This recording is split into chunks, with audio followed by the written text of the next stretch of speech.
earthquake in China. It's called earthquake lights. And that's something that looks similar to the northern lights, and it's something that has happened before other earthquakes, but no one knows what it is, what causes it. It's being studied to see if it could be some kind of warning sign that could be used to predict big earthquakes, but look at that. Nobody knows what causes that. That's fascinating. And we've seen reports of those for decades, really, but no one's actually caught it on tape until just now. In 1983, I did radio tomography with 30 watts, looking for oil in the ground. I found 26 oil wells over a 9-state area, and 100% of the time was accurate with just 30 watts of power beaming straight into solid rock.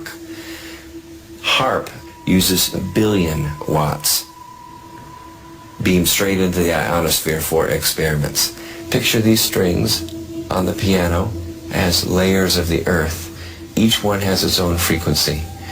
What we used to do is beam radio waves into the ground, and it would vibrate any strings that were present in the ground. We might get a sound back like, and we'd say, that's natural gas. We might get a sound back like, and we'd say that's crude oil. We were able to identify each frequency. We accomplished this with just 30 watts of radio power. If you do this with 1 billion watts, the vibrations are so violent that the entire piano would shake. In fact, the whole house would shake. In fact, the vibrations could be so severe underground that could even cause an earthquake. I wanted to ask a couple questions here about HARP, the High Frequency Active Auroral Research Program. Several of you at the table have a little bit of a piece here. As you know, this is located up in Alaska. It's currently funded by the Air Force Research Lab. It was formerly funded by the Office of Naval Research. One of the prime customers is DARPA, which is currently running experiments at the facilities there. Then to Dr. Walker and Mr. Schaefer then, Dr. Walker, your agency is currently running the facility. I've mentioned that it's our understanding through the president of UAF that the plans are to move forward and demolish the facility this summer. So the question to you is that accurate? Can you explain why? And then perhaps to both you and Mr. Schaefer, is there any benefit in exploring a potential relationship with the University of Alaska to perhaps take over the HARP? Yeah, thank you, Senator.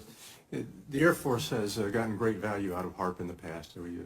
We took it over from the Navy and managed it, and actually did a number of experiment campaigns up there, and have finished our work that we're interested in doing up there. We've moving on to other ways of managing the ionosphere, which the HARP was really designed to do, was to inject energy into the ionosphere to be able to actually control it. And but that work has been completed. Mr. Fletcher, another question on the in an interview with the Los Angeles Times on April 21st, you said that you told the Associated Press that the American government has created weather tampering techniques so that the New World Order will be able to starve millions of Americans and to control the rest. Would you explain what you were trying to say? Well, what I was trying to say is exactly what I said.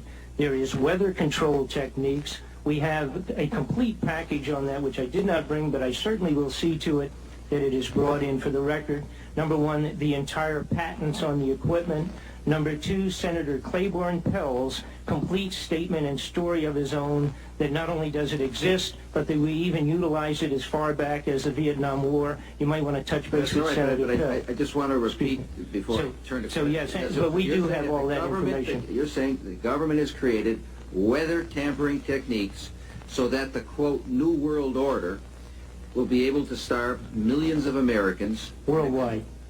Millions of Americans, and to control the rest. Yes, sir, and that's my belief. As bizarre as that sounds, if somebody had told me that equipment even existed 10 years ago, I would have thought they were nuts, sir. And at this point in time, we have all the documents to prove it. And if you think that 85 tornadoes takes place in the middle of our growing area by simultaneous accident, I'm sorry. With the equipment that's already set up internationally, And as bizarre as that is, it is proven and documented. We will supply you with those documents.